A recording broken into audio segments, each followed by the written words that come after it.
Kim Jong Un showed off North Korea's latest weapons to Russia's defense minister Sergei Shoigu on Wednesday.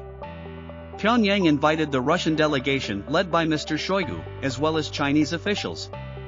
They will attend Pyongyang's celebrations of the 70th anniversary of the Korean War armistice, marked typically by massive military parades. The weapons on display included the Hwasong intercontinental ballistic missile, ICBM.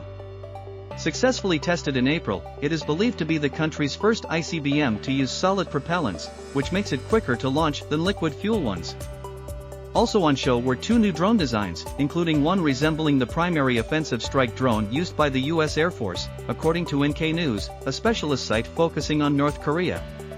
Mr. Shoigu's visit comes amid accusations that Pyongyang is supplying Russia with arms for use in its war in Ukraine, a claim that both Pyongyang and Moscow deny. North Korea's KCNA news agency said Mr. Kim and Mr. Shoigu discussed matters of mutual concern in the fields of national defense and on the international security environment. The delegation's visit for North Korea's Victory Day, as the 1953 end of hostilities is called in the North, is expected to finish on Thursday with an extensive military parade. The Koreans are technically still at war because no peace agreement was reached when the conflict ended.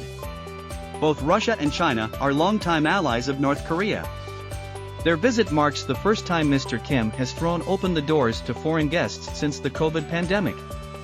The last time Pyongyang invited foreign government delegates for a military parade was in February 2018.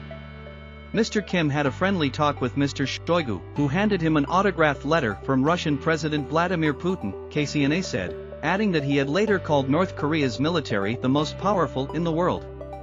The visiting Chinese delegation, led by Politburo member Li Hongzhong, also handed a personal letter from Mr. Xi to Mr. Kim. Mr. Kim reportedly told Mr. Li that the Korean people will never forget the fact that the brave soldiers of the Chinese People's Volunteers shed blood to bring about the war victory. Beijing had sent troops in the autumn of 1950 to support North Korea in the war against South Korea.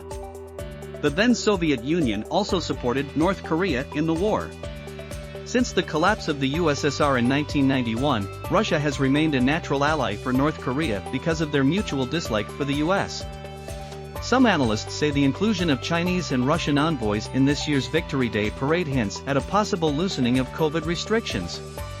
This comes weeks after images of North Koreans walking around without masks were shown on state media.